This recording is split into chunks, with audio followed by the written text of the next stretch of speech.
केंद्रीय वित्त मंत्री कल पेश करेंगी आम बजट। राहत और सौगात पर नजर। उद्योग जगत आशान्वित।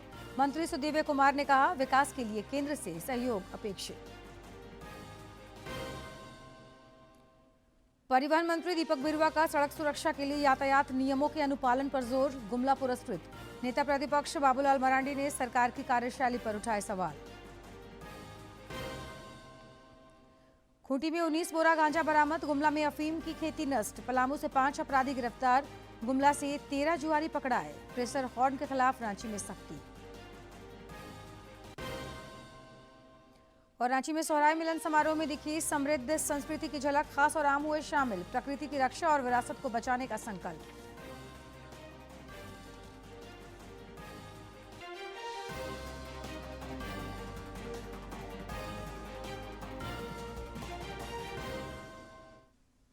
नमस्कार, खबरें झारखंड में आपका स्वागत है। मैं हूं जयलक्ष्मी और अब समाचार विस्तार से। केंद्रीय वित्त मंत्री निर्मला सीतारमण कल लोकसभा में वार्षिक आम बजट पेश करेंगी। बजट से देश की जनता को काफी उम्मीदें हैं। केंद्रीय वित्त मंत्री बजट पेश करने के बाद देश के विभिन्न क्षेत्रों से आए विद्यार्थियों के साथ संवाद करेंगी। वित्त मंत्री निर्मला सीतारमण कल लोकसभा में वर्ष 2026 और 27 का बजट प्रस्तुत करेंगी। लोकसभा के बाद बजट की प्रति राज्यसभा के पटल पर रखी जाएगी। वर्ष 2019 में वित्त मंत्री का कार्यभार संभालने के बाद ये उनका लगातार 9वां बजट है। संसद में बजट भाषण संपन्न होने के बाद बजट की प्रति मोबाइल ऐप और वेबसाइट पर भी उपलब्ध होगी। वित्त मंत्री बजट के बाद देश के विभिन्न क्षेत्रों के महाविद्यालयों से आए 30 विद्यार्थियों से बातचीत करेंगी। इससे पहले वित्त मंत्री ने कई हितधारकों के साथ बजट पूर्व परामर्श बैठक की। इनमें अर्थशास्त्री, व्यापार संघ, शिक्षा और स्वास्थ्य क्षेत्र, लघु और मध्यम उद्यम, व्यापार तथा सेवा क्षेत्र, उद्योग, वित्तीय क्षेत्र और पूंजी बाजार के विशेषज्ञ और प्रतिनिधि शामिल थे। कृषि मंत्री शिवराज सिंह ने भी कृषि और ग्रामीण विकास से जुड़े विभिन्न पहलुओं पर बजट पूर्व परामर्श किया और वित्त मंत्री को सुझावों की संकलित रिपोर्ट सौंपी। इस दौरान युवाओं सहित नागरिकों के सुझाव भी आमंत्रित किए गए, जो इस बजट में देखने को मिलेंगे। राज्य के नगर विकास और पर्यटन मंत्री सुदीव्य कुमार सोनू ने कहा कि विकास और जन कल्याण को नया आयाम देने के लिए केंद्र सरकार से अपेक्षित सहयोग की जरूरत है। उन्होंने रांची में आज पत्रकारों से बातचीत में कहा कि उन्हें उम्मीद है कि कल आने वाले देश का बजट झारखंड की बेहतरी के लिए होगा। झारखंड राज्य के एक नागरिक होने की हैसियत से मुझको यह लगता है कि इस राज्य की बेहतरी के लिए केंद्र सरकार अगर बेहतर प्रस्ताव लेकर आती है तो ये स्वागत योग्य है। इस राज्य को भी इस फेडरल स्ट्रक्चर में केंद्र सरकार के सहयोग और समर्थन की आवश्यकता है। केंद्र सरकार के आगामी बजट से जामताड़ा के लोगों को भी काफी उम्मीदें हैं। टैक्स में छूट तथा नई घोषणाओं और सौगात को लेकर समाज का विभिन्न वर्ग आशान्वित है। लोगों का कहना है कि हर वर्ष अलग अलग वर्गों के लिए केंद्रीय बजट में कुछ न कुछ नया और खास जरूर रहता है। जामताड़ा में युवाओं और छात्रों की विशेष मांगे हैं। छात्र आकाश साव बताते हैं कि जामताड़ा जैसे पिछड़े जिले में शिक्षा व्यवस्था में सुधार की दरकार है। वहीं बार एसोसिएशन के सदस्य सोमनाथ सिंह का मानना है कि प्रधानमंत्री मोदी के नेतृत्व में हर बजट कुछ नया लेकर आता है। उन्हें उम्मीद है कि इस बार भी जीएसटी में राहत के साथ करोड़ों भारतीयों को फायदा पहुंचाने वाला बजट आएगा। वहीं योगाचार्य रंजित प्रसाद यादव की निगाहें आयकर की सीमा पर टिकी हैं। इस बार भी छूट दें और आम आदमी जैसे कि मिडिल क्लास को और भी लाभ मिले। जो पिछले बार जीएसटी में छूट मिला था तो हम लोग को दुकानदार को बहुत सारा बेनिफिट मिला। इस बार भी ऐसे ही हो कि कुछ टैक्स में छूट मिले। जैसे पिछले बार 7-8 लाख में था, इस बार और बढ़ाए तो जो ज़्यादा अच्छा रहेगा। ये आने वाला बजट में भी जामताड़ा के लोगों को उम्मीद है कि नया कुछ सौगात मिलेगा और जो है निरंतर टैक्स रिटर्न फाइल करने में जो है मोदी सरकार लोगों को राहत दिया है और हम लोग को उम्मीद है कि इस बार कम से कम 15 लाख रुपया तक का टैक्स में राहत मिलेगा। मध्यम वर्गीय परिवारों और छोटे व्यापारियों के लिए महंगाई सबसे बड़ा मुद्दा है। पूर्व नगर पंचायत अध्यक्ष वीरेंद्र मंडल ने बजट को संतुलित होने की उम्मीद जताई है ताकि भारत परम वैभव और विश्व गुरु बनने की दिशा में आगे बढ़ सके। किराना दुकानदार प्रदीप कुमार और मोबाइल व्यवसायी रुद्र कुमार का कहना है कि जीएसटी में पिछले साल मिली छूट से व्यापार को गति मिली थी। इस बार भी वे रोजमर्रा के सामानों और इलेक्ट्रॉनिक्स गैजेट्स की कीमतों में कमी की उम्मीद कर रहे हैं। इस बार का जो बजट होगा और संतुलित होगा, सभी वर्गों को समाहित की जाएगी, सबके विकास का जो उसमें योजना रहेगा और निश्चित रूप से आने वाला जो कल का जो बजट है आदरणीय मोदी जी के पास द्वारा जो है बजट पेश की जाएगी, वह बजट जब खुलेगा तो निश्चित रूप से बजट को देखने से ऐसा प्रतीत होगा कि देश के हर वर्ग के लोगों के लिए योजना बनाई गई है और आने वाले समय में बहुत जल्द यह देश परम वैभव हो जाएगा और विश्व गुरु भी बनेगा। अगर ऐसा संभव है तो आदरणीय मोदी जी के नेतृत्व में संभव है। और मोदी जी का प्रत्येक वर्ष का बजट में भारतवासी को कुछ न कुछ तोहफा मिलता है, खुशहाल लोग जिंदगी जीते हैं। इस वर्ष भी जो है आदरणीय प्रधानमंत्री जी का बजट जो है भारतवासियों के लिए बजट होगा। और कल पेश होने वाले इस बजट पर जामताड़ा के किसान, मजदूर, छात्र और व्यापारी वर्ग ने उम्मीद भरी निगाहें जमा रखी हैं। अब देखना यह है कि वित्त मंत्री के पिटारे से जामताड़ा के विकास के लिए क्या सौगातें निकलती हैं। डीडी न्यूज के लिए जामताड़ा से उज्जवल की रिपोर्ट। राजधानी रांची में भी आम और खास सभी केंद्रीय बजट को लेकर बेसब्री से इंतजार कर रहे हैं। हर वर्ग की अपनी अपनी अलग अलग बजट को लेकर की अपेक्षाएं हैं। जो बजट सरकार की ओर से आने वाली है, सरकार को मेडिसिन में के दाम में ध्यान देना चाहिए। ये जो बजट आ रही है इसमें जो इसके वजह से जो किचन में इफ़ेक्ट आ रहे हैं, सारी चीज़ें महंगाई हो रही है, इस पर सरकार थोड़ा ध्यान दे। इस बजट में मैं बात कर रहा हूँ कि रोजी रोज़गार जो है वो अच्छा से चले और जो महंगाई है उसको सरकार कम करे और यह है कि प्रदूषण जो फैले हुए उसको थोड़ा सा सरकार ध्यान दे। उद्योग जगत को भी केंद्रीय बजट से काफ़ी उम्मीदें हैं। सेबुम chamber of commerce and industries के अध्यक्ष मानव केडिया और उद्योगपति आर के बेहरा ने जमशेदपुर में कहा कि झारखंड में विकास की असीम संभावनाएं हैं और बजट से राज्य को नई दिशा मिल रही है। वहीं शिक्षा जगत से जुड़े लोगों को भी बजट से काफ़ी उम्मीदें हैं। हमारा हिसाब से पर्सनली हम लोग पॉवर्टी लाइन को कैसे आगे लाएं और उसको ठीक करें, एजुकेशन को कैसे ठीक करें, हेल्थ केयर को कैसे ठीक करें, इंफ्रास्ट्रक्चर को और स्पीड में कैसे ले आएं, ये सब चीज़ बजट में आने से ही कंट्री का डेवलपमेंट होगा। कंट्री का डेवलपमेंट खाली सिटी का डेवलपमेंट नहीं है, इनको बी टाउन बी सिटी में भी इनको इन्वेस्टमेंट करना पड़ेगा। अभी कोऑपरेटिव मार्केट्स में जो देख रहे हैं, मतलब बेसिकली गोल्ड, सिल्वर, कॉपर वगैरह में जो फ्लक्चुएशन देख रहे हैं, तो इसमें गवर्नमेंट को कुछ ना कुछ एक कंट्रोल लेके आना बहुत ज़रूरी है। क्योंकि आप परसों देखें सिल्वर का प्राइस 4 लाख रुपए पहुंच गया, कल वो 3 लाख में आ गया। तो इतना फ्लक्चुएशन मतलब किसी भी इन्वेस्टर्स के लिए और किसी भी देश के लिए भी ठीक नहीं है, क्योंकि इसमें बहुत सा पैसा जो है इन्वेस्टर्स का डूब जाता है और कहीं ना कहीं वो फंस जाते हैं इस पूरे चक्रव्यूह में। तो कहीं गवर्नमेंट को इस पे कंट्रोल लाने की आवश्यकता है कि प्राइस को हम कैसे कंट्रोल रख सके। इतना फ्लक्चुएशन 20% 25% का फ्लक्चुएशन नहीं आना चाहिए और विदाउट एनी रीज़न फ्लक्चुएशन है। आदरणीय प्रधानमंत्री जी से यही अपील है कि मध्यम वर्ग को इसमें राहत दी जाए। इनकम टैक्स के दरों में और कमी की आवश्यकता है। शिक्षा, स्वास्थ्य को अफोर्डेबल बनाने की ज़रूरत है। विशेष रूप से समाज के अंतिम पंक्ति में बैठे हुए वैसे लोगों तक उच्च शिक्षा को पहुंचाने की ज़रूरत है जो पैसे की कमी के अभाव में उनकी पढ़ाई बीच में ही छूट जाती है। निकाय चुनाव को लेकर के राज्य भर में सरगर्मी काफ़ी तेज है। प्रत्याशी नामजदगी का पर्चा खरीदने में व्यस्त हैं। राज्य निर्वाचन आयोग द्वारा निर्धारित चुनाव कार्यक्रमों के अनुसार प्रत्याशी 4 फरवरी तक पर्चा दाखिल कर सकेंगे।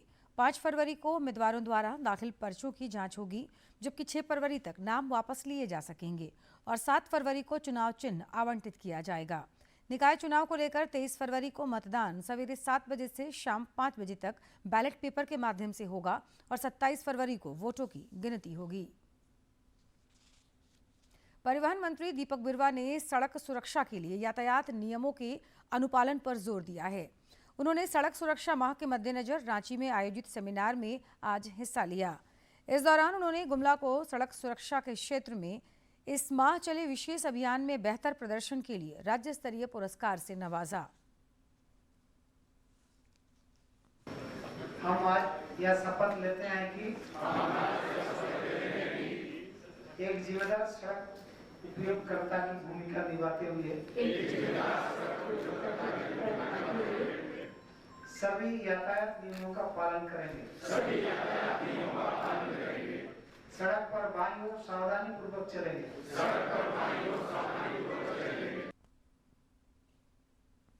सड़क सुरक्षा माह के मद्देनजर जमशेदपुर में टाटा स्टील के सुरक्षा विभाग द्वारा सेंटर फॉर एक्सीलेंस प्रेक्षागृह में मीडिया के लिए एक जागरूकता कार्यक्रम का आयोजन किया गया। इस दौरान टाटा स्टील के सेफ्टी अफसर नीरज सिन्हा ने दुर्घटनाओं के कारण और उनसे बचने के तरीके बताए। उन्होंने यातायात नियमों के पालन पर भी जोर दिया।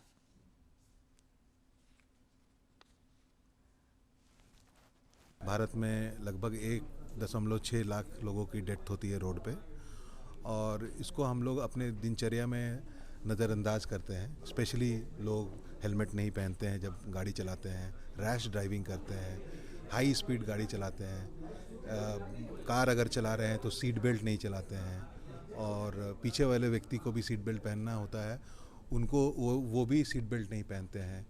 तो ये सबसे बड़ी बात जो मैं बताने की कोशिश किया हूँ। नेता प्रतिपक्ष और भाजपा के वरिष्ठ नेता Babulal Marandi social media post के जरिए राज्य सरकार पर लगातार हमलावर हैं।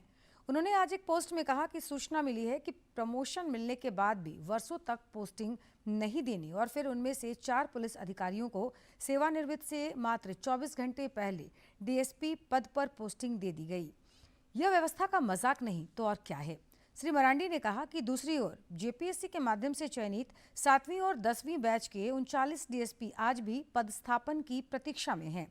सरकार की कार्यशैली पर सवाल उठाते हुए नेता प्रतिपक्ष ने कहा कि प्रशिक्षण पूरा कर चुके इन युवा अधिकारियों के कंधों पर डीएसपी का तमगा तो है, पर कार्य इन्हें इंस्पेक्टर का ही करना पड़ रहा है।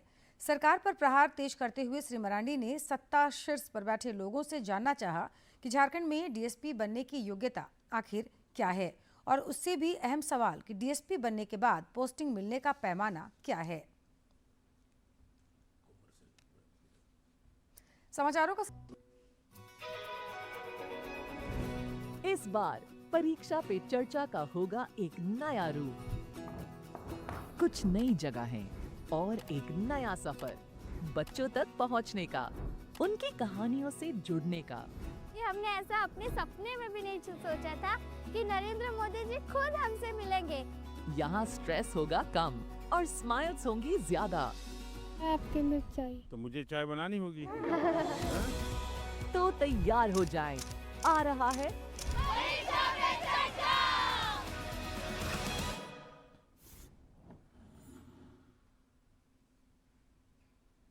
विराम के बाद स्वागत है आपका। बढ़ेंगे अगली खबर की ओर। प्रधानमंत्री नरेंद्र मोदी के लोकप्रिय परीक्षा पे चर्चा कार्यक्रम का बोर्ड परीक्षार्थी, अभिभावक तथा शिक्षक बेसब्री से इंतजार कर रहे हैं। इस वार्षिक संवाद कार्यक्रम में प्रधानमंत्री अपने अमूल्य सुझाव साझा करेंगे ताकि बच्चे परीक्षा को बिना तनाव, पूरे आत्मविश्वास और सकारात्मक सोच के साथ पार कर सकें।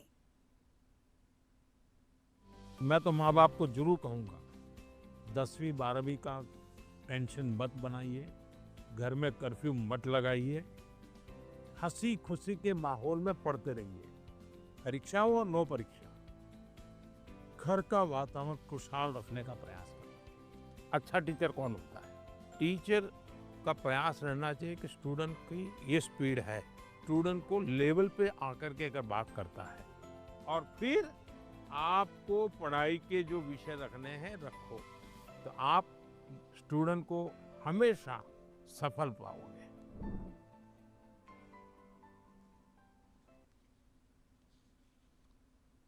पूर्व विधायक अंबा प्रसाद ने आज रांची लोक भवन में राज्यपाल संतोष कुमार गंगवार से मुलाकात कर उन्हें ज्ञापन सौंपा और विस्थापितों की समस्याओं को लेकर उन्हें ध्यान आकृष्ट कराया। राज्यपाल से मुलाकात के बाद पूर्व विधायक ने पत्रकारों से बातचीत में आरोप लगाया कि कंपनियों द्वारा रैयतों के पुनर्वास की कोई व्यवस्था नहीं की जा रही है और रोजगार की मांग करने वालों को प्रताड़ित किया जा रहा है। रांची के जगन्नाथपुर स्थित योगदास सत्संग महाविद्यालय परिसर में आज योगदास सत्संग इंटरमीडिएट महाविद्यालय के लिए भूमि पूजन हुआ। इस भूमि पूजन समारोह के दौरान महाविद्यालय के सचिव अरविंद कटियार ने बताया कि नए भवन में करीब 1500 विद्यार्थी पढ़ सकेंगे और इसमें वो सभी सुविधाएं होंगी जो एक मॉडल स्कूल में हुआ करती हैं। उन्होंने कहा कि गुरु परमहंस योगानंद जी शिक्षा और योग को सदा महत्व दिया करते थे ताकि युवाओं का समग्र विकास सुनिश्चित हो सके। आज का आयोजन भूमि पूजन जो नए भवन के लिए किया जा रहा है, जिसमें करीब 1500 बच्चे पढ़ेंगे और इसमें सभी फैसिलिटी जो एक मॉडर्न स्कूल में रिक्वायर्ड होती हैं उनका प्रावधान होगा। खूंटी में वन विभाग और पुलिस ने एक ट्रक से 19 बोरा गांजा बरामद किया है। वन विभाग को गुप्त सूचना मिली थी कि अवैध लकड़ी की तस्करी सिमडेगा खूंटी रोड से की जा रही है। इसी सूचना के आधार पर वन विभाग की टीम ने चेकनाका में जांच अभियान चलाया। जांच अभियान के क्रम में टीम ने एक ट्रक को रुकने का इशारा किया, लेकिन वो भागने लगा। ट्रक का पीछा कर उसे मुरहू थाना क्षेत्र के खूंटी सिमडेगा मुख्य सड़क मार्ग पर एक पेट्रोल पंप के पास रोका गया। गाड़ी के रुकते ही ड्राइवर और खलासी भाग निकले। इसके बाद ट्रक की जांच की गई, जिसमें भारी मात्रा में गांजा बरामद हुई। खूंटी एसडीपीओ वरुण रजक ने बताया कि पुलिस से बचने के लिए कच्चे नारियल में छुपाकर 19 बोरों में यह गांजा रखा गया था। फॉरेस्ट के प्रभारी वनपाल परवीन है, उनके द्वारा एक चेक इन किया गया था। गाड़ी का पीछा करते हुए तोरपा से खूंटी आने के रास्ते में एक ट्रक को रोका गया है। ट्रक के ऊपर में नारियल लोड है, नीचे में गांजा है। अभी हम लोग उसका गांजा का वजन करवा रहे हैं, कितना मात्रा में है, और आगे की प्रक्रिया कर रहे हैं। तो फॉरेस्ट के प्रभारी वनपाल परवीन चेक इन लगाए हुए थे, उन्हें कुछ भनक था या कुछ सूचना थी, उसके आधार पर ट्रक को पकड़ा गया है। उसके बाद पुलिस को खबर किया गया है, पुलिस आगे कार्रवाई कर रही है। अफीम की खेती के खिलाफ गुमला में जिला प्रशासन, पुलिस और वन विभाग की टीम ने संयुक्त रूप से बड़ी कार्रवाई की है। घाघरा थाना के क्षेत्र में लगभग 65 डिसमिल भूमि पर अफीम की खेती को नष्ट कर दिया गया। अवैध खेती में संलिप्त लोगों की पहचान और खोज की जा रही है ताकि उन पर कड़ी कानूनी कार्रवाई की जा सके। इधर पलामू के हुसैनाबाद थाना क्षेत्र में 2 अलग अलग फायरिंग की घटनाओं का पुलिस ने उद्भेदन करते हुए जांच शुरू कर दी है। इन अपराधियों की निशानदेही पर पुलिस ने घटना में इस्तेमाल किए गए हथियार और कारतूस को बरामद किया। साथ ही एक 2 पहिया वाहन को भी जब्त किया गया। इधर गुमला में पुलिस ने भरदा गांव में छापेमारी कर एक संगठित जुआ नेटवर्क का पर्दाफाश किया है। इस कार्रवाई में 13 जुआरियों को रंगे हाथों गिरफ्तार किया गया, जिनके पास से भारी मात्रा में नकदी और एक वाहन बरामद किए गए। झारखंड उच्च न्यायालय के निर्देश के आलोक में रांची यातायात पुलिस ध्वनि प्रदूषण कम करने के लिए अवैध रूप से मेडिफाइडर साइलेंसर और प्रेशर हॉर्न पर सख्ती दिखा रही है। विशेष अभियान के क्रम में यातायात पुलिस द्वारा 596 मेडिफाइड साइलेंसर और प्रेशर हॉर्न को जब्त कर उसे नष्ट कर दिया गया।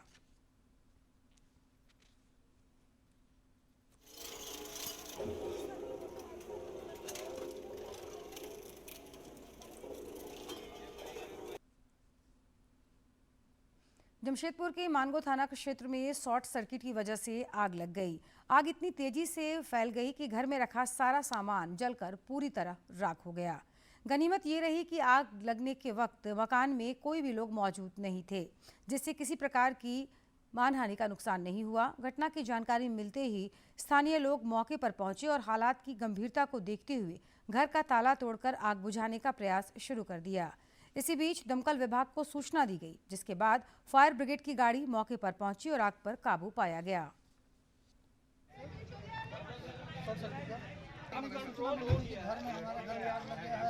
सूचना पाकर गाड़ी घटनास्थल पर आई और आग को कंट्रोल कर दी गई।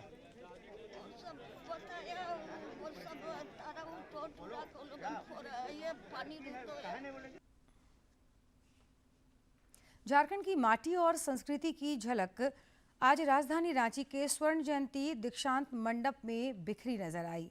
मौका था राजधानी सावंता समिति द्वारा आयोजित राजधानी सोहराय 2026 का। कार्यक्रम में मुख्य अतिथि के रूप में राज्य के पर्यटन कला संस्कृति मंत्री सुदिव्य कुमार सोनू मौजूद रहे। के शैक्षणिक हृदय स्थल रांची विश्वविद्यालय में झारखंड का प्रसिद्ध लोक पर्व सोहराय अपनी पूरी भव्यता के साथ मनाया गया।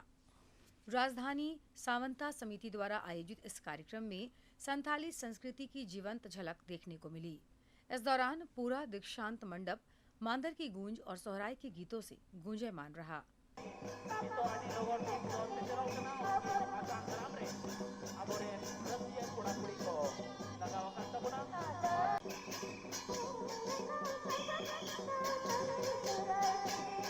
मंत्री सुदिव्य सोनू ने पारंपरिक रीति रिवाजों के साथ कार्यक्रम का उद्घाटन किया। कला संस्कृति मंत्री सुदिव्य सोनू ने इस अवसर पर कहा कि अपनी संस्कृति और गीत संगीत से जुड़ा रहना आवश्यक है। साथ ही मारंग गुरु और जाहिर अहीर से शांति की कामना की। समारोह वास्तव में एक बेहतरीन प्रस्तुति रही।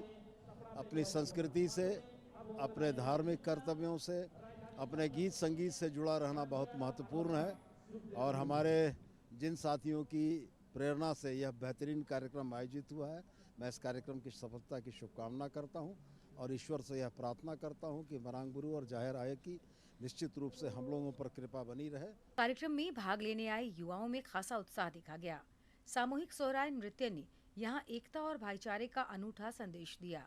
वहीं रांची विश्वविद्यालय के संथाली विभाग की सहायक प्राध्यापिका डॉक्टर डूमनीमय मुर्मू ने सोहराय की सामाजिक महत्ता के बारे में बताया। हम लोग को अपने गाय बैल जो हम लोग पालते पोसते हैं उन लोगों को इज्जत देने के लिए और हम लोग जो नया धान जो अपने घर लेके आते हैं उस चीज़ को वेलकम करने के लिए हम लोग सोहराय पर्व मनाते हैं। गाय बैल जो हमारे सहभागी के रूप में हैं उनको हम लोग सम्मान देते हैं। तो इसी आज के प्रोग्राम में लगभग अभी तो पूरी तरह से खबर नहीं है, लेकिन हमारे जो पूर्व मुख्यमंत्री बाबूलाल मरांडी है, सुदीप्त कुमार सोनू जी हैं और साथ में अभी आएंगे। अभी पूरी तरह से ये इन्फॉर्मेशन नहीं है कि कौन कंफर्म आ रहे हैं। राजधानी सोहराय 2026 ने एक बार फिर साबित कर दिया कि आधुनिकता के दौर में भी झारखंड का दिल अपनी परंपराओं के लिए ही धड़कता है। साँवता समिति की इस पहल ने विभिन्न क्षेत्रों के लोगों को एक सूत्र में पिरोने का काम किया है। वाकई सोहराय की यह रौनक बता रही है कि झारखंड की कला और संस्कृति कितनी समृद्ध है। ऐसे आयोजन से हमारी सांस्कृतिक विरासत को नई पीढ़ी तक प्रभावी ढंग से पहुंचाने का काम करते हैं। डीडी न्यूज के लिए सहयोगी विकास के साथ सूरज की रिपोर्ट। हजारीबाग जिले के बरही प्रखंड से आई सामने गीता देवी की कहानी आज आत्मनिर्भर भारत की एक सशक्त मिसाल बन चुकी है। मेहनत, आत्मविश्वास और प्रधानमंत्री मुद्रा योजना के सहयोग से उन्होंने न सिर्फ अपने परिवार को संभाला बल्कि एक सफल महिला उद्यमी के रूप में अलग पहचान भी बनाई। देवी ने अपने जीवन की शुरुआत अभावों और संघर्षों के बीच की।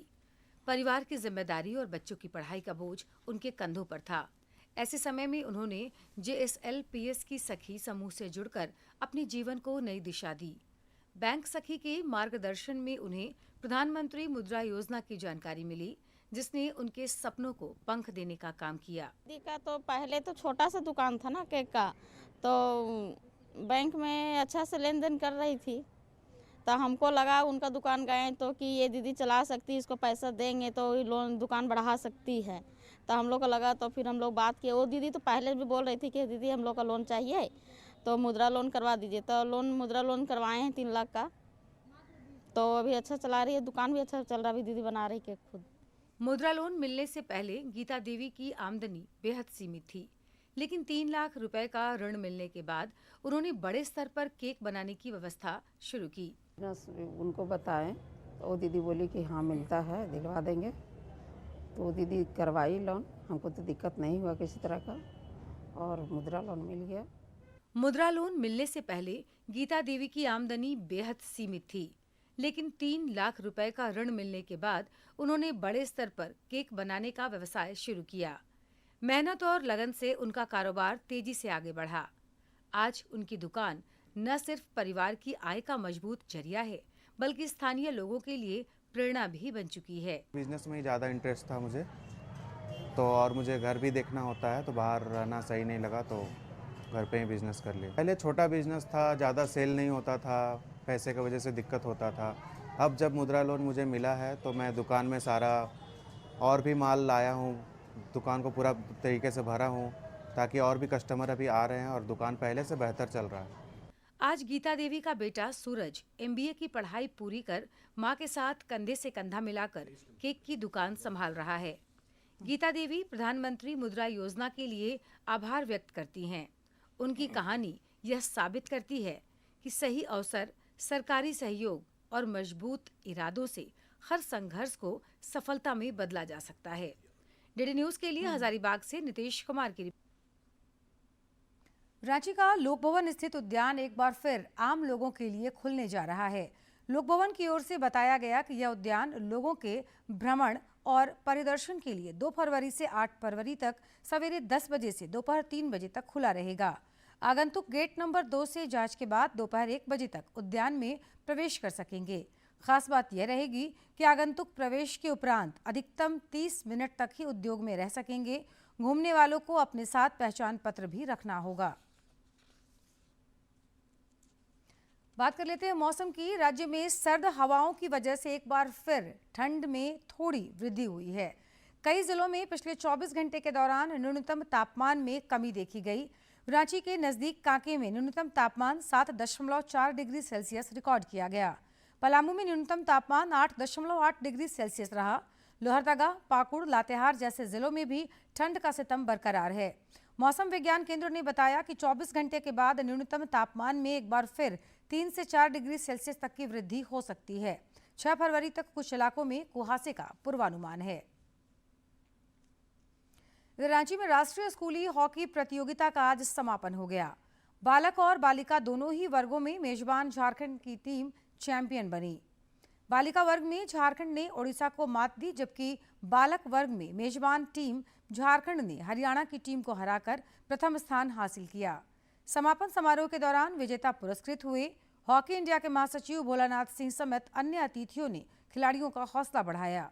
27 जनवरी से जारी इस 5 दिवसीय राष्ट्रीय प्रतियोगिता में विभिन्न राज्यों और इकाइयों की टीम ने दम दिखाया।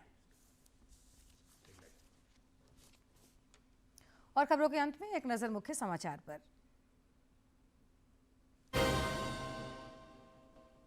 केंद्रीय वित्त मंत्री कल पेश करेंगी आम बजट। राहत और सौगात पर नजर। उद्योग जगत आशान्वित। मंत्री सुदीव्य कुमार ने कहा, विकास के लिए केंद्र से सहयोग अपेक्षित। परिवहन मंत्री दीपक बिरुवा का सड़क सुरक्षा के लिए यातायात नियमों के अनुपालन पर जोर। गुमला पुरस्कृत नेता प्रतिपक्ष बाबूलाल मरांडी ने सरकार की कार्यशैली पर उठाए सवाल। खूंटी में 19 बोरा गांजा बरामद। गुमला में अफीम की खेती नष्ट। पलामू से 5 अपराधी गिरफ्तार। गुमला से 13 जुआरी पकड़ाए। प्रेशर हॉर्न के खिलाफ रांची में सख्ती। और रांची में सोहराय मिलन समारोह में दिखी समृद्ध संस्कृति की झलक। खास और आम हुए शामिल। प्रकृति की रक्षा और विरासत को बचाने का संकल्प।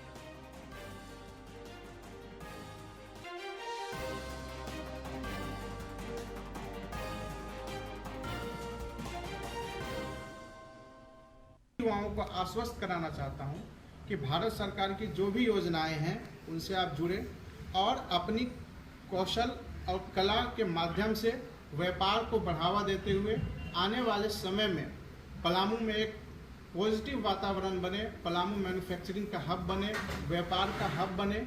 इस दिशा में हमें काम करना है।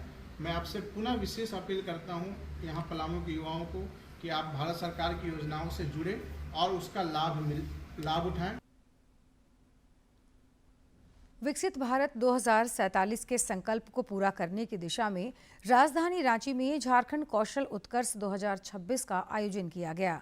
यहां मौजूद अभ्यर्थियों ने अपनी प्रतिभा से सभी का मन मोह लिया। प्रधानमंत्री नरेंद्र मोदी की कौशल विकास योजना और विकसित भारत जैसी पहलों का संगम इस आयोजन में देखने को मिला। कौशल प्रशिक्षण ले रही युवतियों ने सौर ऊर्जा की प्रदर्शनी लगाकर ग्रीन एनर्जी के माध्यम से विकसित भारत का संदेश दिया।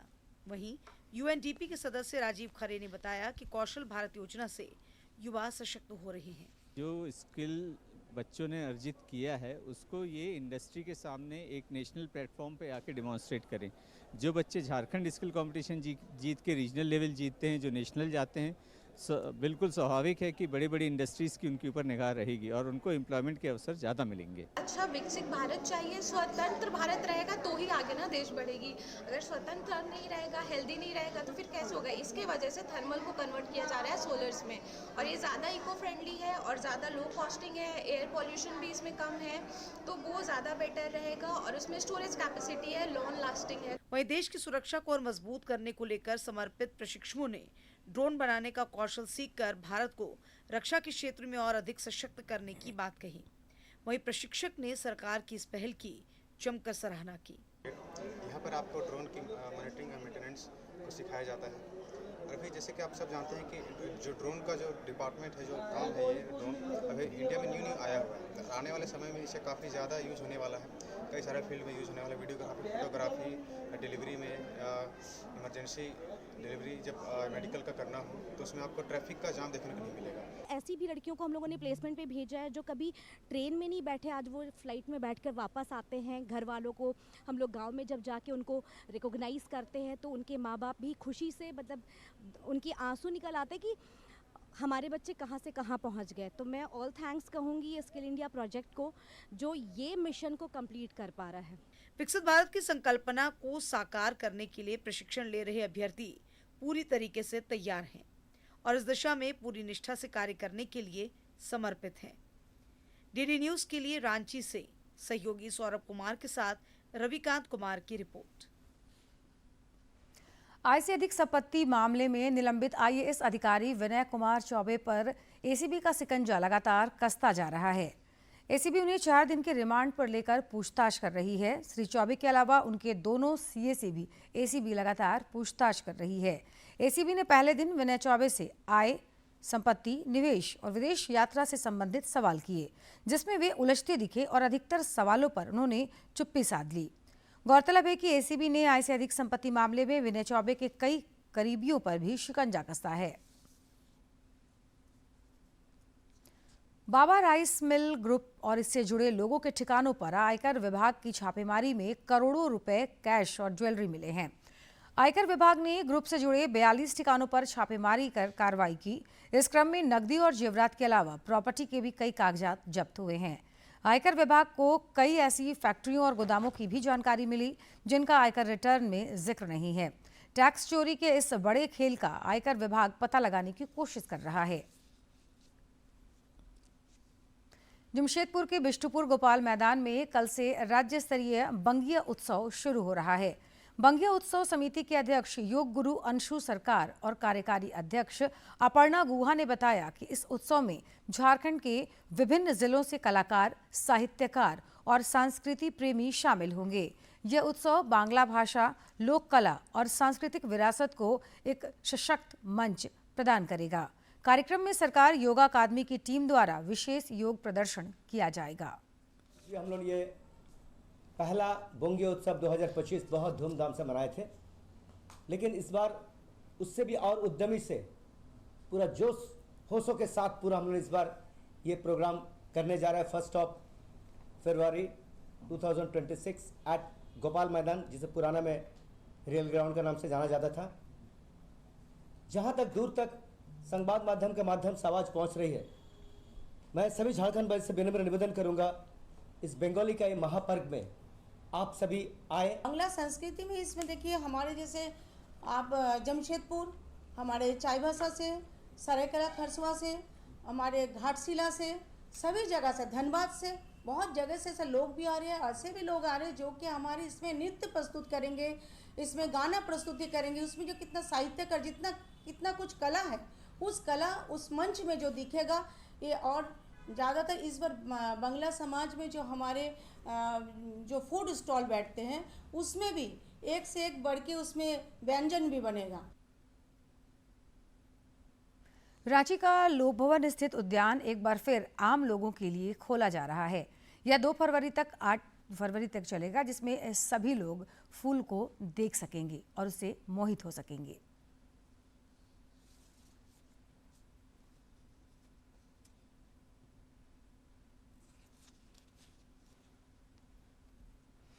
राज्य में सर्द हवाओं की वजह से एक बार फिर ठंड में थोड़ी वृद्धि हुई है। कई जिलों में पिछले 24 घंटे के दौरान न्यूनतम तापमान में कमी देखी गई। रांची के नजदीक कांके के न्यूनतम तापमान 7.4 डिग्री सेल्सियस रिकॉर्ड किया गया। पलामू में न्यूनतम तापमान 8.8 डिग्री सेल्सियस रहा। लोहरदगा, पलामू, लातेहार जैसे जिलों में भी ठंड का सितम बरकरार है। मौसम विज्ञान केंद्र ने बताया कि 24 घंटे के बाद न्यूनतम तापमान में एक बार फिर 3 से 4 डिग्री सेल्सियस तक की वृद्धि हो सकती है। 6 फरवरी तक कुछ इलाकों में कुहासे का पूर्वानुमान है। और अब जानते हैं इतिहास के पन्नों में आज का दिन क्यों है खास।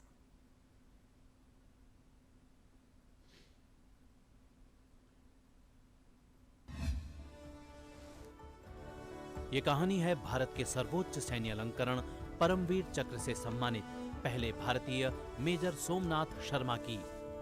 31 जनवरी साल 1923 में मेजर शर्मा का जन्म हिमाचल के कांगड़ा जिले में हुआ। मेजर सोमनाथ शर्मा भारतीय सेना में कुमाऊं रेजिमेंट की 4th बटालियन में कंपनी कमांडर थे। उनका फौजी जीवन द्वितीय विश्व युद्ध से शुरू हो गया था। नवंबर 1947 में पाकिस्तानी कबाइलों द्वारा कश्मीरी हवाई अड्डे पर कब्जा करने की नाकाम कोशिश को मेजर शर्मा ने अपने कुशल नेतृत्व और पराक्रम से विफल कर दिया। भारत पाकिस्तान के इस युद्ध में वीरता से लड़ते हुए मेजर शर्मा शहीद हो गए। उनके अदम्य साहस के लिए भारत सरकार द्वारा उन्हें मरणोपरांत परमवीर चक्र से नवाजा गया। 31 जनवरी साल 1958 में संयुक्त राज्य अमेरिका द्वारा एक्सप्लोरर 1 लॉन्च किया गया। एक्सप्लोरर 1 अमेरिका द्वारा लॉन्च किया गया पहला उपग्रह था। इसको फ्लोरिडा के केप कैनावेरल से लॉन्च किया गया। एक्सप्लोरर 1 पर एक ब्रह्मांडीय किरण डिटेक्टर उपकरण लगा था, जिसे पृथ्वी की कक्षा में विकिरण पर्यावरण को मापने के लिए डिजाइन किया गया। इस उपग्रह का निर्माण और संचालन डॉक्टर विलियम एच पिकरिंग ने किया। ये अपनी कक्षा में करीब 12 वर्षों तक लगातार काम करता रहा। साल 1957 में सोवियत संघ के स्पुतनिक 1 के प्रक्षेपण के बाद अमेरिका और सोवियत संघ के बीच अंतरिक्ष के शीत युद्ध की शुरुआत हुई।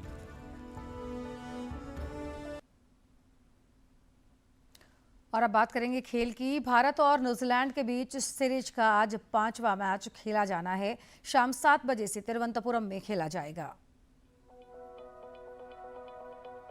भारतीय टीम न्यूजीलैंड के खिलाफ तिरुवनंतपुरम में 5वें और अंतिम T20 मुकाबले के लिए मैदान पर उतरेगी, तो उसका इरादा मुकाबले को जीतकर बढ़े हुए मनोबल के साथ सीरीज का समापन करने का होगा। भारतीय टीम फिलहाल सीरीज में 3-1 से आगे चल रही है। भारतीय टीम के सलामी बल्लेबाज संजू सैमसन अपने घरेलू दर्शकों के सामने फॉर्म में वापसी करने की कोशिश करेंगे।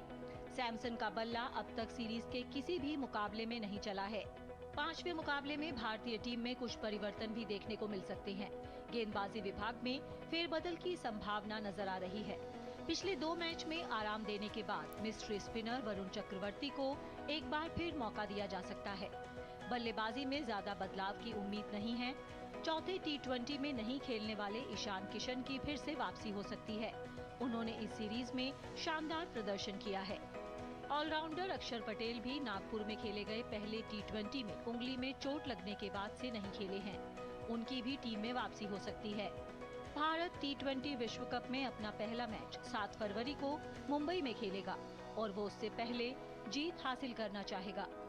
न्यूजीलैंड के खिलाफ 4-1 की शानदार जीत से शैली, ताकत और गहराई से भरपूर टीम का आत्मविश्वास और भी बढ़ेगा। वहीं न्यूजीलैंड की टीम बिल्कुल भी नहीं चाहेगी कि ऐसा हो। न्यूजीलैंड की टीम पहले 3 मैच में भारत के आक्रामक रवैये के सामने बेबस नजर आई, लेकिन विशाखापत्तनम में उन्होंने भारत के प्रमुख बल्लेबाजों पर अंकुश लगाने में कामयाबी हासिल की। अभिषेक शर्मा और सूर्य कुमार यादव को आउट करने के बाद न्यूजीलैंड के गेंदबाज शिवम दुबे की तूफानी बल्लेबाजी के बावजूद बाकी बल्लेबाजों को रोकने में सफल रहे। सलामी बल्लेबाज टिम सीफर्ट के टीम में शामिल होने से न्यूजीलैंड के शीर्ष क्रम को काफी मजबूती मिली है। न्यूजीलैंड की टीम हालांकि गेंदबाजी में सुधार की उम्मीद करेगी। तिरुवनंतपुरम में खेले गए अपने 4 T20 मैच में से भारत ने 3 जीते हैं, जिसमें 2017 में न्यूजीलैंड के खिलाफ जीता गया एक मैच भी शामिल है। यहाँ गेंदबाजों का बोलबाला देखने को मिलता है। यहाँ ज्यादा हाई स्कोरिंग मुकाबले नहीं होते। T20 में औसत स्कोर 140 से 160 के आसपास रहता है। अगर आंकड़ों पर नजर डालें तो T20 में भारतीय टीम का पलड़ा भारी नजर आ रहा है। भारत और न्यूजीलैंड के बीच अब तक 29 मैच खेले गए हैं। इसमें भारत ने 17 में जीत हासिल की है, वहीं न्यूजीलैंड ने 11 मैच अपने नाम किए हैं। एक मैच का नतीजा नहीं निकल सका। T20 विश्व कप 2026 के आगाज से ठीक पहले यह भारत का आखिरी अंतर्राष्ट्रीय T20 मैच होगा, जो खिलाड़ियों और टीम प्रबंधन के लिए अपनी तैयारियों को परखने का अंतिम मौका होगा। Sports desk, DD news. नई दिल्ली के लाल किले में चल रहा भारत पर्व अब समापन की ओर है। पर्यटन मंत्रालय की पहल पर इस 6 दिवसीय मेगा इवेंट में झारखंड की भी भागीदारी रही। पर्यटन मंत्रालय गणतंत्र दिवस समारोह के हिस्से के रूप में प्रतिवर्ष 26 से 31 जनवरी तक दिल्ली के लाल किले के सामने लॉन और ज्ञान पथ पर भारत पर्व का आयोजन कर रहा है। भारत पर्व 2026 का समापन समारोह आज शाम को भव्य अंदाज में होगा, जिसमें उपराष्ट्रपति मुख्य अतिथि के रूप में शामिल होंगे। भारत पर्व देश की सांस्कृतिक और रचनात्मक विरासत की झलक प्रदर्शित करता है। इसमें गणतंत्र दिवस की झांकियां, सशस्त्र बलों की बैंड प्रस्तुतियां और उत्तर क्षेत्रीय सांस्कृतिक केंद्रों, राज्यों, केंद्र शासित प्रदेशों और दिल्ली स्थित सांस्कृतिक समूहों की सांस्कृतिक प्रस्तुतियां शामिल हैं। इस आयोजन में अखिल भारतीय फूड कोर्ट, हस्तशिल्प और हथकरघा बाजार, केंद्रीय मंत्रालयों और राज्य सरकारों के पंडालों के साथ साथ स्टूडियो, किचन सत्र, नुक्कड़ नाटक और डू इट योरसेल्फ कार्यशालाओं जैसी क्रियात्मक गतिविधियां शामिल हैं। जमशेदपुर में 3 दिवसीय अंतर्राष्ट्रीय ज्योतिष सेमिनार की शुरुआत हुई। इस दौरान कई गणमान्य लोग भी मौजूद रहे। जमशेदपुर की कैंडललाइट होटल में शुक्रवार को 32वें त्रिदिवसीय अंतर्राष्ट्रीय ज्योतिष सेमिनार का भव्य शुभारंभ किया गया। इस सेमिनार का आयोजन केसर एस्ट्रोलॉजी संस्थान और एशियन एस्ट्रोलॉजिस्ट कांग्रेस के संयुक्त तत्वाधान में किया गया। कार्यक्रम का उद्घाटन बिहार सरकार के पूर्व कला संस्कृति एवं खेल मंत्री डॉक्टर आलोक रंजन ने किया। उद्घाटन सत्र में CASAR के निदेशक प्रोफेसर डॉक्टर SK शास्त्री के साथ साथ देश और विदेश से आए अनेक वरिष्ठ और ख्याति प्राप्त ज्योतिषाचार्य मंचासीन रहे। ऑस्ट्रेलिया, बांग्लादेश, नेपाल, कनाडा और श्रीलंका सहित विभिन्न देशों से आए विद्वान ज्योतिषियों को मंच पर सम्मानित किया गया। वहीं भारत के विभिन्न राज्यों से बड़ी संख्या में ज्योतिष विशेषज्ञ, शोधार्थी और विद्यार्थी इस अंतर्राष्ट्रीय सम्मेलन में शामिल हुए। मैं समझता हूँ कि ज्योतिष भी एक समाज को मार्गदर्शन देने का काम करती है और इस माध्यम से भी समाज में सेवा किया जा सकता है। डॉक्टर आलोक रंजन ने कहा कि ज्योतिष किसी भी घटना को रोक नहीं सकता, लेकिन पूर्व आकलन के माध्यम से व्यक्ति को मानसिक रूप से तैयार कर उसके दुष्प्रभावों को कम करने की क्षमता अवश्य रखता है। उन्होंने CASAR संस्थान और उसके निदेशक प्रोफेसर डॉक्टर SK शास्त्री के सतत प्रयासों की सराहना करते हुए कहा कि ऐसे आयोजन परंपरा और आधुनिक विज्ञान के बीच एक मजबूत सेतु का कार्य करते हैं। इस अवसर पर प्रोफेसर डॉक्टर SK शास्त्री द्वारा लिखित पुस्तक आध्यात्मिक ज्योतिष का विधिवत विमोचन किया गया। ये पुस्तक उनके 33 वर्षों के शोध, अनुभव और साधना का सार है। इसके साथ साथ CASAR द्वारा प्रकाशित एक शोध पत्रिका का भी लोकार्पण किया गया, जिसमें शोधार्थियों के चयनित शोध लेख भी शामिल है। 32वां एशियाई ज्योतिष सम्मेलन आज से शुरू हुआ है। यहाँ पर अभी तक बांग्लादेश, नेपाल, श्रीलंका और ऑस्ट्रेलिया से डेलीगेट आए हैं। दोपहर के सत्र में प्रोडक्टिव एस्ट्रोलॉजी और KP ज्योतिष पर गहन चर्चा की गई। शैलेंद्र झा ने शेयर बाजार के उतार चढ़ाव से जुड़े ज्योतिषीय विश्लेषण प्रस्तुत किए, जिन्हें विद्वानों ने सराहा। वहीं डॉक्टर अभिलाषा ने नारी ज्योतिष के कम चर्चित लेकिन महत्वपूर्ण पहलुओं पर उदाहरणों के साथ प्रकाश डाला। सत्र के अंतिम चरण में प्रोफेसर डॉक्टर SK शास्त्री ने पूर्व जन्म, वर्तमान जीवन और आगामी जन्मों से जुड़े गूढ़ ज्योतिषीय रहस्यों पर पहली बार विस्तार से चर्चा की, जिससे उपस्थित विद्वान और शोधार्थी विशेष रूप से लाभान्वित हुए।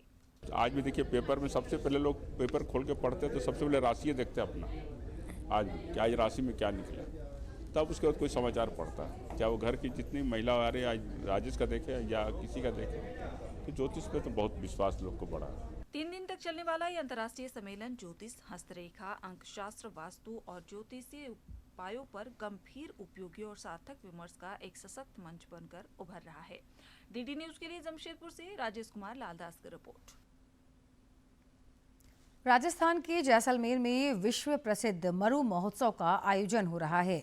Bets of the Thar theme पर आधारित इन 3 दिवसीय महोत्सव में रेत, लोक संगीत और रोशनी का अनूठा संगम दिख रहा है। थार की रेत, लोक धुनों की थाप और परंपरा से जुड़ा भविष्य। मरु महोत्सव 2026, जिसने जैसलमेर को एक बार फिर रंग, राग और संस्कृति के भव्य उत्सव में बदल दिया है। इस वर्ष की theme beats of the Thar मरु संस्कृति की आत्मा को आधुनिक तकनीक और नए साउंडस्केप के साथ पेश कर रही है।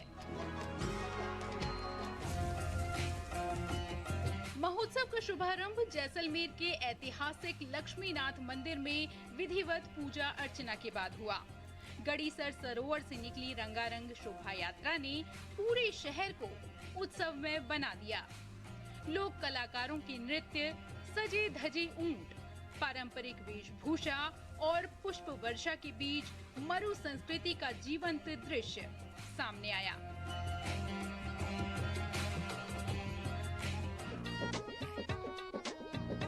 रेगिस्तान का जहाज कही जाने वाले ऊंट इस शोभा यात्रा का मुख्य आकर्षण रहे। पारंपरिक गहनों और रंगीन झूलों से सजे ऊंटों ने थार की विरासत को नई पहचान दी। और खबरों के अंत में एक नजर मुख्य समाचार पर।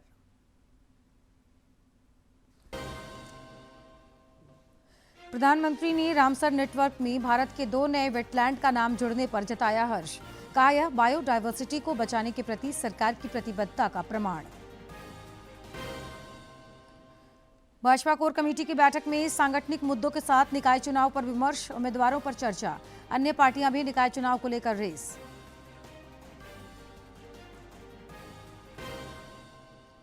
आय से अधिक संपत्ति मामले में विनय चौबे पर कसता शिकंजा, आईसीबी के सवालों में उलझे। बाबा ग्रुप के ठिकानों पर आयकर विभाग की छापेमारी जारी।